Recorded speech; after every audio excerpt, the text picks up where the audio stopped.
Usted seguramente escucha en la radio, observa en la televisión mexicana la violencia y crimen en México, acusando a la presidenta Claudia y a Morena por no acabar con la violencia.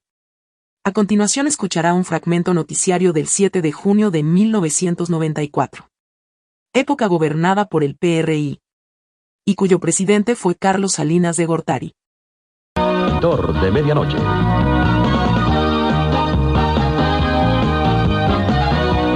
Informa Martín Espinosa.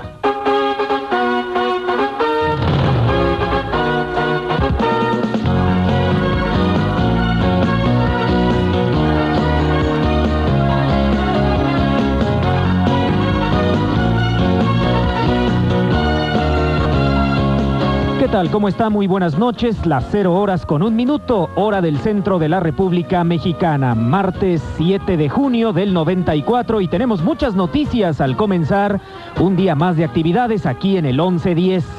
Se registra en estos momentos un motín en el Centro de Readaptación Social de Mexicali, Baja California. Es el enésimo enfrentamiento de reos en cárceles mexicanas de las últimas semanas. Los primeros informes señalan que no se han registrado víctimas, pero en estos momentos todo es confusión en la cárcel de Mexicali. 300 internos han quemado celdas y las instalaciones del ala poniente del reclusorio. Los inconformes se amotinaron porque se quejan de que son maltratados por los custodios. Vamos a tener un contacto dentro de unos minutos más con Baja California para conocer la situación que se vive esta noche en el Centro de Readaptación Social de Mexicali, donde se registra un motín. También esta noche desmiente el Ejército Zapatista de Liberación Nacional que el PROCUP, el Partido Revolucionario Obrero Clandestino Unión del Pueblo, tenga alguna relación con el EZLN. En un comunicado dado a conocer esta noche, el Ejército Zapatista anunció que realiza ya el conteo de los votos de la consulta a sus bases para decidir si llega a un acuerdo de paz con el gobierno. Asimismo, el EZLN denunció que militantes del Partido del Trabajo tratan de convencer a los campesinos de varios municipios de Chiapas para que voten por dicho partido, ya que argumentan que existen acuerdos con el subcomandante Marcos para apoyar al PT, cosa que es totalmente falsa, señala el comunicado. Varios gobiernos estatales no están combatiendo a fondo la tortura y la corrupción y existe negligencia para perseguir a policías señalados como autores de abusos y asesinatos en México, denunció este lunes Jorge Madrazo, presidente de la Comisión Nacional de Derechos Humanos, al rendir su informe anual de labores al frente del organismo. Por su parte, el presidente Carlos Salinas de Gortari advirtió que el narcotráfico y la delincuencia individual y organizada en el país constituyen la mayor amenaza a los derechos humanos de los mexicanos. Murieron 5 elementos de la Policía Judicial Federal en un enfrentamiento que tuvieron con narcotraficantes en el municipio de Melchor Ocampo, Quintana Roo. La PGR informa que el desagentes federales, la muerte de estos policías, ocurrió cuando los narcotraficantes derribaron el helicóptero en el que viajaban. Los hechos ocurrieron hace ya algunas horas, fueron este domingo, de acuerdo con la información de la Procuraduría General de la República.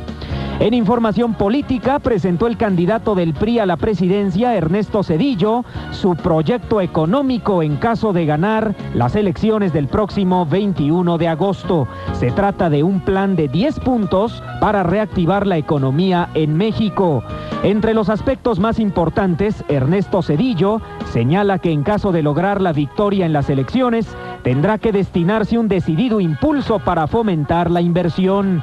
Asimismo, se harán esfuerzos para que crezca la economía, lo cual tendrá la más alta prioridad. Asimismo, propuso impulsar la educación, la capacitación y la salud y ofreció que se va a llevar a cabo una política fiscal de fondo para alentar la inversión en México. Entre los puntos más importantes que propone en su proyecto económico el candidato priista, destacan la reducción del 10% de la tasa del impuesto del activo fijo a las empresas. También se propone que al final del primer año de gobierno se revisará dicha tasa, que actualmente es del 2%. establecer un plazo de gracia de 4 años durante el cual las nuevas empresas que sean constituidas no paguen el impuesto al activo fijo. Son algunos de los puntos que presentó Ernesto Zedillo como parte de su plataforma económica. Denunció la candidata del Partido del Trabajo a la presidencia de la República, Cecilia Soto, amenazas de muerte contra su persona. Por tal motivo, demandó la intervención de la Secretaría de Gobernación, de la Procuraduría General de la República y de Seguridad Nacional para que se investiguen estas amenazas y se llegue hasta sus últimas consecuencias. Advirtió el presidente de la Cámara Nacional de Comercio de la Ciudad de México, Salvador López Negrete, que las recientes declaraciones del subprocurador Miguel Montes García enturbian el panorama de las investigaciones del asesinato de Luis Donaldo Colosio. Agregó que los sectores productivos ya absorbieron el impacto económico que provocó la muerte de quien fuera candidato priista a la presidencia de la República. Y en información internacional, tembló en Colombia. Saldo de 2 personas muertas, 23 lesionadas y 550 damnificadas, dejó un movimiento telúrico de 6.4 grados en la escala de Richter. El epicentro del sismo se localizó en la localidad de Toribio, a más de 200 kilómetros al suroeste de Bogotá. Por otro lado, se registró también otro temblor de 5 grados en la escala de Richter en la parte central del Japón. Hasta el momento no se reportan víctimas ni daños materiales. Vamos a una breve pausa para regresar de inmediato con toda la información en este martes 7 de junio del 94.